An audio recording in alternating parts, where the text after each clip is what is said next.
Well, welcome to one of my afternoon hikes.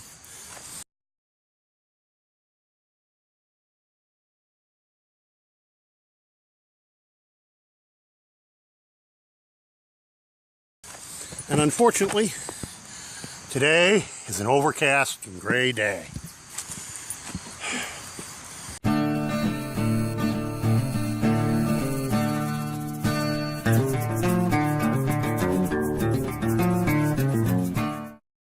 Whilst I've got you all here today, I want to show you something. Well, here's the pack I carried in here. You only got a quick glimpse of it earlier. This is my usual day pack. And on this rope I had tied the chair I'm sitting in. And on this strand over here I had tied my tripod that you're on. This is a surprise for later. This is something I've made up out of one of my broken selfie sticks. Actually, this part came, I showed you how I fixed my good selfie stick by buying a cheapo. This is the nut off of it. This is a piece of Venetian blind handle that I made. This is another selfie stick that I had that I found that I couldn't find when I needed it. This rig is going to be used in the top of my walking poles. I'm going to drill a hole in the top of one of my walking poles, and this will just slide into it, and that'll be a mount for my camera phone when I get to using it that way. But here's what I brought you out here for. Was for a brew and a snack. Let me get this out of the way. I'll tell you what else I came out here looking for today.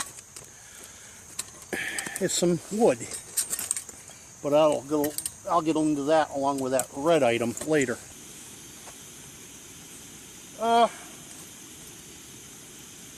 Now, the reason I brought my folding saw on a simple bimble for a cup of coffee today.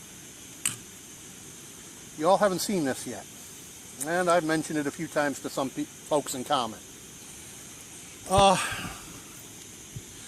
I've mentioned the fire a lot.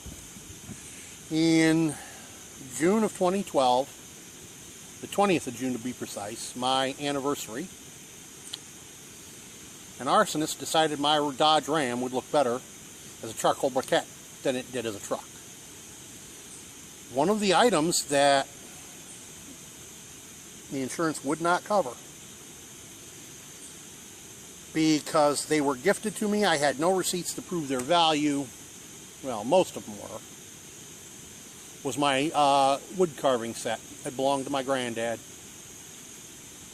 A lot of it had. Some of it I'd bought at tag sale, some of it I'd bought brand new. The brand new pieces that I could find the receipts for, they covered, but that was it. One of those pieces, and I replaced it almost immediately. But I haven't had time to even think about it until recent times. Matter of fact, I hadn't had time to think about using it until March of this year. And I'd just been a little lazy about going and digging it out. And that'd be this item here. I made this container out of cardboard and duct tape back in 2009. And I recently, like yesterday, added something else to the contents of this container.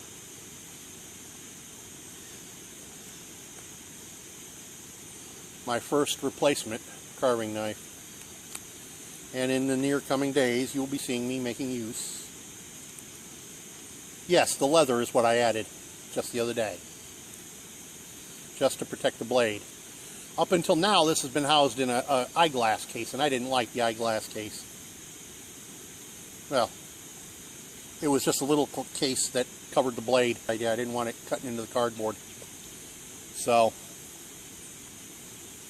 this is the Mora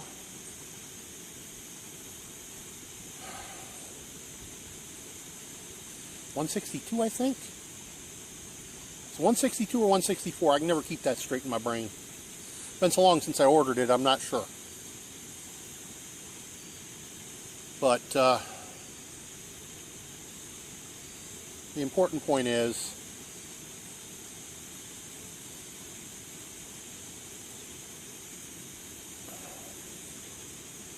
and I didn't think to do it this way the other day when I was putting this on, have one wrap go one way and the other go back the other, and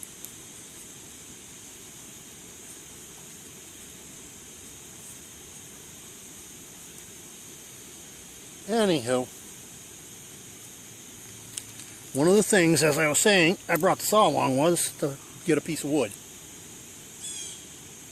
And on my way back out, I'm going to be looking for a piece of maple to make some spoons out of for my cook kit.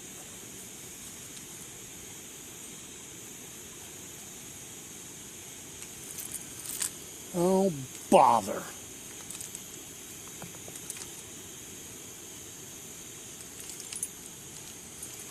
Well, look at that. That didn't take long at all. My, there it is. My water has come to the boil. Let me turn you around here.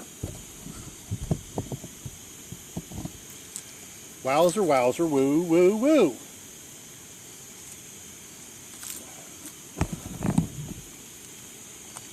I'm just going to reach down and turn that down a bit.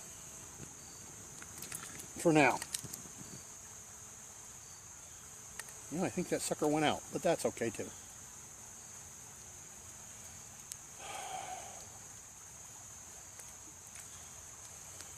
Okay, let's get that put back down in this case. But I just thought while I was out here doing it, I'd give you a quick gander at that. How you like that? I've still got the roll of tape. That tape came off of at the house.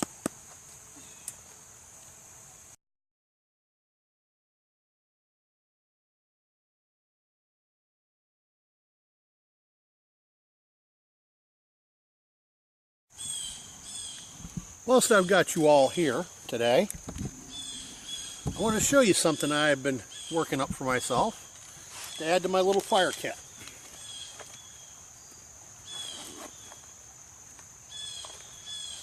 Now, any of you who are smokers or former smokers should recognize this device. Yeah, those of you who said a cigar safe or cigar container, you're right. And it's a stainless steel container. But that's not what it contains. Not anymore. As I said, I'm a former smoker. What it contains in the cap, that's 2 cotton balls. And inside there, I hope that's showing up on the camera, that's wood ash. From real wood, not charcoal briquette.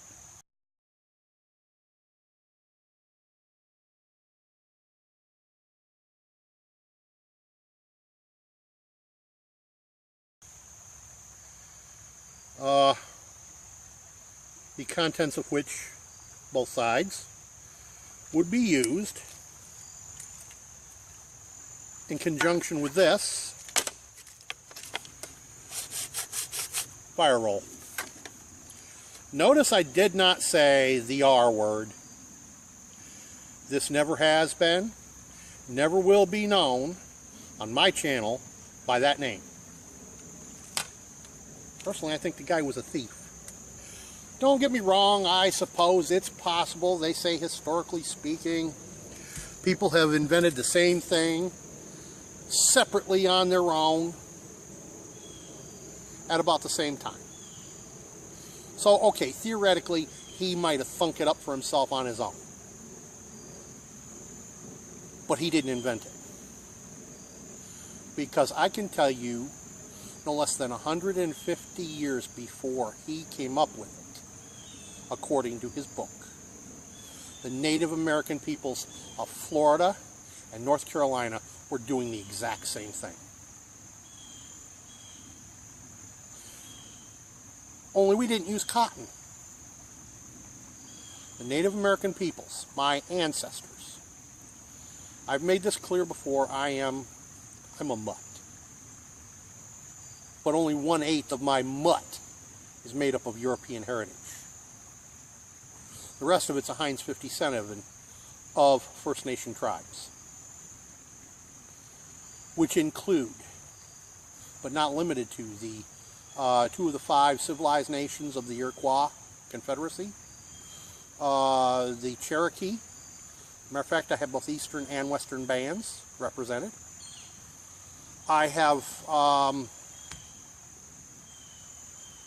who's the name of the tribe from Florida? I'm always drawing a blank on the name of the tribe.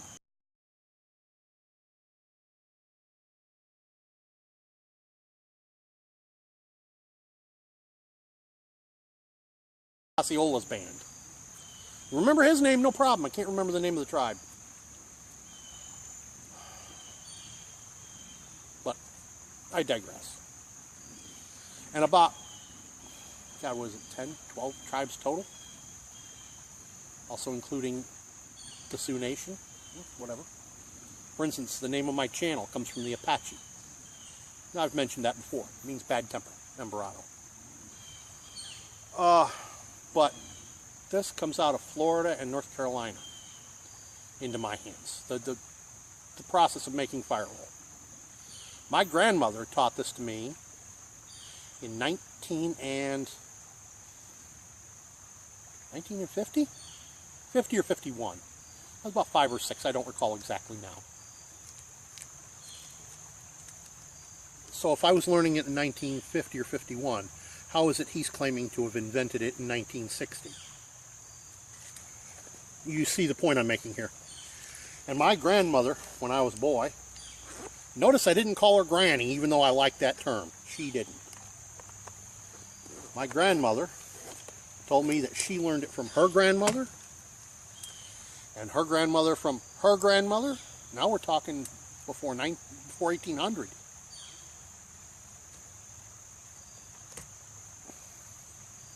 Wish I had a book I could point to and prove it. Don't. But then any of you who know anything about First Nations history, it's handed down orally. Because most First Nations never had a written language of their own.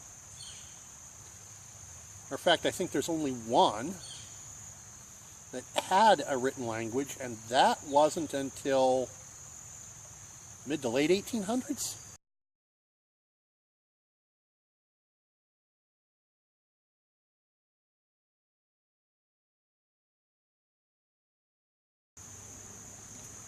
I'm not as well studied up on it as I should be, but cheers.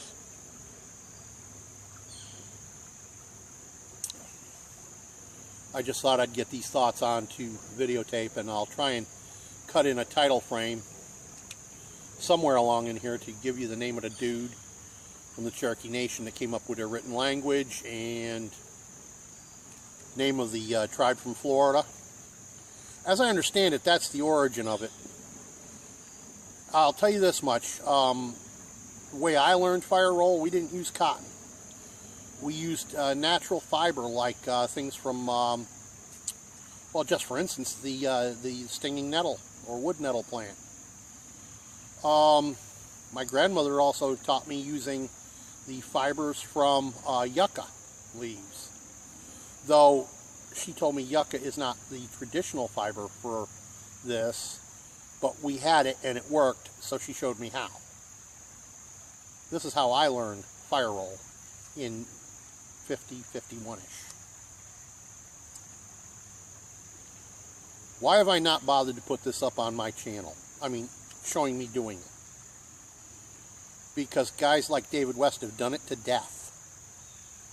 And I once made a point about the rehash rant. Why should I do and redo and do again what others have done in ad nauseum? So that's why I tried to find something I could do that was different than 99% of others. And that's why I do the kind of videos I do. And what do I do most? Turning junk into something useful. And for those of you who are just catching this video and not the video that showed that in the past, that canteen bottle used to be a 40-ounce Thermos brand vacuum bottle. And that's the cup that came off of it. See? Thermos brand. The cup is not. I showed that in several previous videos. That was a tag sale find. It was a barbecue basting brush cup, and it has a lid I left at the house today. I didn't need it for this. It came with a basting brush right through the lid. I took the brush off and pitched it. Didn't have any use for it. Then I put my own handle on that lid. Warning, if you try this with that cup, if you find that exact cup and lid, as I showed in a previous video when I put the handle on it, do not use that lid for a cooking lid. I tried it, and the plastic bits will melt. At least over a camp stove. My 533 is what I used it over. And yeah, the plastic couldn't stand up to the temperature. Can't help but imagine that over a wood fire it'd probably be the same, if not worse. So from now on, the silicone gasket that was on the lid stood up, but the plastic that's inside the metal lid didn't handle it. So from now on, that lid is exclusively for when I'm using this to rehydrate in. I'll bring the water to the boil, add my stuff that I want rehydrated to the cup, put that lid on, and put it inside a cozy. Oh, that's an upcoming project. I'm going to be building cozies for this cup, for my East German cook set that I won from Ranger Kooky, and showing you some other stuff. And wait till you get a load of the material I'm making the cozies out of and where I got it from. It's going to blow your mind. It's another one of those projects from other people's cast off. You're going to love it.